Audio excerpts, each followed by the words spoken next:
This is my Father's world, and to my I just know that this land doesn't belong to me, but I have the privilege of being able to enjoy it. We're just caretakers of the land God has given us.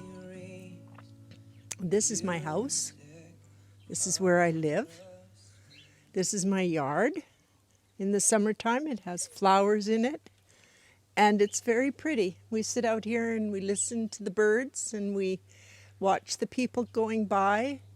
We're very happy to live in our house.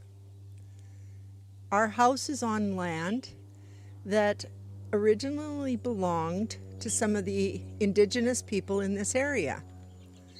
Jumping Pound Creek is just a short ways away, and it's called that because they used to chase the buffalo up to the edge of the cliff, and then they would fall over, and then they would take the buffalo from the bottom and use them for food and for shelter and for all kinds of things. So I am very close to Jumping Pound Creek here in Alberta. So my house is on traditional land that used to belong there.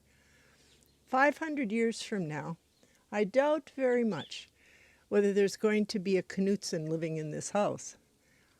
I might own it for a short time, but over the generations, it passes on to different people.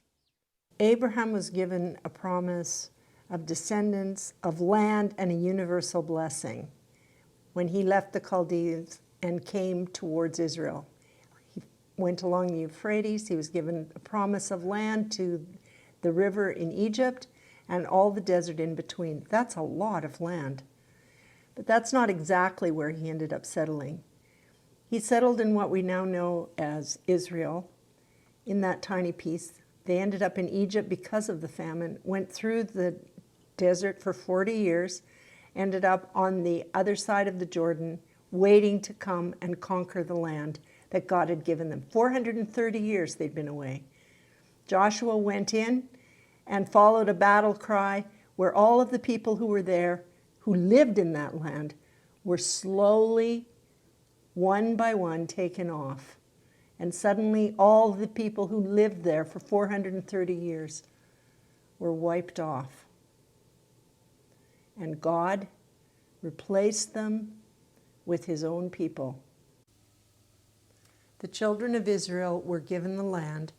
They replaced the citizens who had lived there for over 400 years. They were God's chosen people for that moment. All 12 tribes were able to take a place in this promised land. Now that would have been wonderful if it had continued. Now their promise was that they would keep God's commandments. The nations that they replaced had been wicked. They broke all of the commandments. They killed, they stole.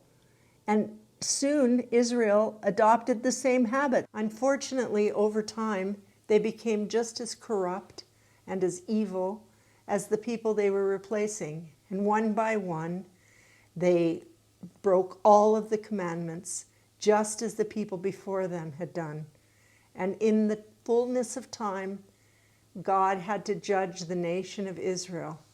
And unfortunately, 10 of the tribes fell, were carried off into captivity, and never returned. In the time of Jesus, only 2 tribes remained. Only 2 were returned from exile, the tribe of Benjamin and the tribe of Judah. And it was from the tribe of Judah that Jesus came. The children of Israel came into the promised land. It was a fulfillment of the blessings that were promised to Abraham. Unfortunately, it didn't take long before they quickly forgot all of the lessons that they had learned in the desert and abandoned the God who had loved them and called them from the beginning. When Jesus came, there were only 2 tribes left, but it was through Jesus that they were able to establish the promises once again. The promise was that through Abraham, all the families of the earth would be blessed. And so we are an international family. We come from all parts of the world, and each of us has a heritage We have been put on this earth. We have the privilege of living here for just a short time. But we have to remember that there are people who are coming behind us. So we need to look after this beautiful earth that God has given us and not hold it so tightly. It's not my land. It's not your land. It's God's land.